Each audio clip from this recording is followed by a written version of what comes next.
Be ready. Start.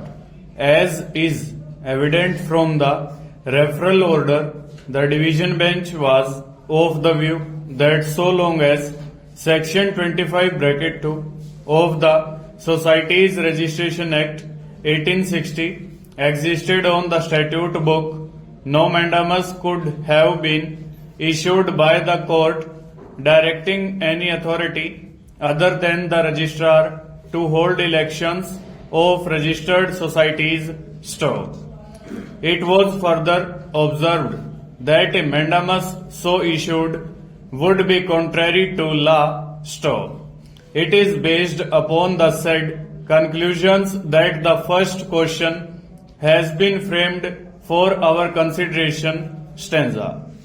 In our considered view, the conclusion reached by the division bench is based upon the assumption that section 25 bracket 2 is firstly of a mandatory character and secondly that the same confers exclusive jurisdiction and authority on the registrar alone stock. Here it becomes pertinent to note that the powers exercisable by the registrar in terms of subsection bracket 2 by the very nature of the power conferred is apparently directory in nature stock.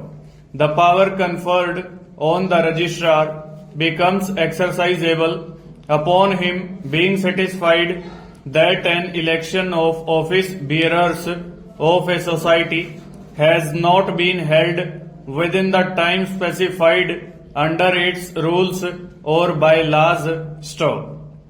The provision then prescribes that upon such satisfaction being arrived at, the registrar may call a meeting of the general body of such society for election of its office bearers stock.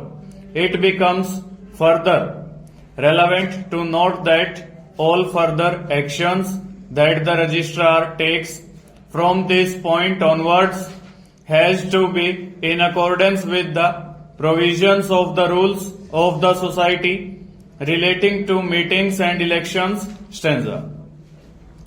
The very language of the provisions indicates that the power vested in the registrar under subsection bracket 2 is directory and permissive stock.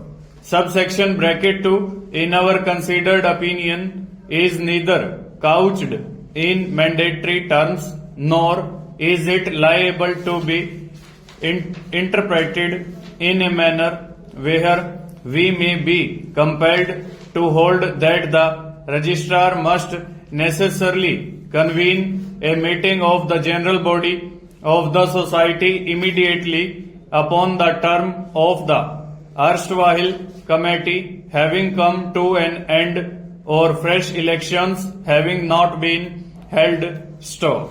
This we so hold in light of the fact that there may be varied circumstances in which elections of office bearers of a society may not come to be held within the time specified under its rules stock.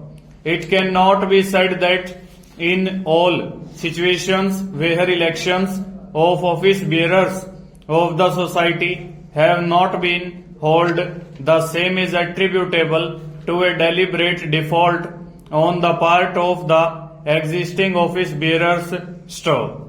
A stark example is the present case itself, where on account of the appointment of the authorized controller as far back as in 1988, the elected office bearers stood removed and were unable to hold any elections whatsoever. Full stop. Over.